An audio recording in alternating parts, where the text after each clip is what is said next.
So ఈ tubal sterilisation fail అయిన తర్వాత అంటే వచ్చే ప్రెగ్నెన్సీ బట్టి మీరు కావాలా వద్దా అని అనుకుంటున్నారన్న దాన్ని బట్టి మనం ప్రెగ్నెన్సీ కంటిన్యూ చేయటమా వద్దా అన్నది డిపెండ్ అవుతుంది.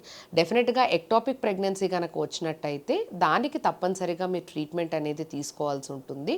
దానికి వేరే ఆప్షన్ అనేది ఉండదు కాబట్టి అది డిస్కంటిన్యూనే చేయాల్సి ఉంటుందన్నమాట. సో యూజువల్గా ఏంటి అంటే ఈ ట్యూబల్ స్టెరిలైజేషన్ అయిన తర్వాత అంటే మ్యాక్సిమం ఫెయిల్యూర్ రేట్స్ ఎప్పుడు ఉంటాయి అని అంటే మీరు ఎప్పుడైతే ట్యూబల్ స్టెరిలైజేషన్ని ఫ్యామిలీ ప్లానింగ్ ప్రొసీజర్ అనేది మనకి సిజేరియన్ చేసేటప్పుడు కనుక మీరు ఆప్ట్ చేసుకున్నట్టయితే ఈ ఫెయిల్యూర్ రేట్స్ అనేది కొంచెం ఎక్కువగా ఉంటాయన్నమాట.